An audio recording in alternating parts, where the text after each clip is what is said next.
സീസണിലെ ലാലിഗയിലെ രണ്ടാം മാഡ്രിഡ് ഡെർബിയും സമനിലയിൽ പിരിഞ്ഞു. സാന്റിയാഗോ ബെർണബ്യൂവിൽ നടന്ന മത്സരത്തിൽ റയലും അത്ലറ്റിക്കോയും ഓരോ ഗോളടിച്ചു പിരിഞ്ഞു. ആദ്യ പകുതിയിൽ 35-ാം മിനിറ്റിൽ ഒരു പെനാൽറ്റി ഗോളിലൂടെ ജൂലിയൻ അൽവാരസ് അത്ലറ്റിക്കോ മാഡ്രിഡിന് ലീഡ് നൽകി. ആദ്യ പകുതിയിൽ അത്ലറ്റിക്കോ ലീഡ് നിലനിർത്തി. രണ്ടാം പകുതിയിൽ 50-ാം മിനിറ്റിൽ കിലിയൻ എംബാപ്പെ റയലിനായി സമനില ഗോൾ കണ്ടെത്തി. തുടർന്ന് റോഡ്രിഗോയ്ക്കും ജൂഡ് ബെല്ലിംഗ്ഹാമിനും നല്ല അവസരങ്ങൾ ലഭിച്ചുവെങ്കിലും ക്രോസ് ബാറിൽ തട്ടിത്തെറിച്ചു.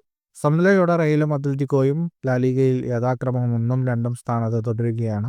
മത്സരത്തിലെ കണക്കുകളിലേക്ക് വന്നാൽ 61% ബോൾ പൊസിഷൻ റയൽ മാഡ്രിഡിനായിരുന്നു. 23 ഷോട്ടുകൾ റയൽ മാഡ്രിഡ് തൊടുത്തതിൽ 9 ഷോട്ട് ഓൺ ടാർഗറ്റ്.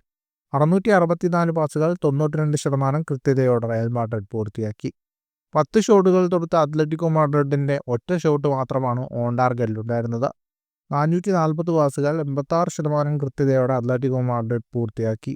ഈ സമനിലയോടെ റയൽ മാഡ്രിഡ് 23 മത്സരങ്ങളിൽ 50 പോയിന്റുമായി 1-ാം സ്ഥാനത്ത് തുടരുകയാണ്. 49 പോയിന്റുമായി അത്ലറ്റിക്കോ മാഡ്രിഡ് 2-ാം സ്ഥാനത്തും തുടരുന്നു.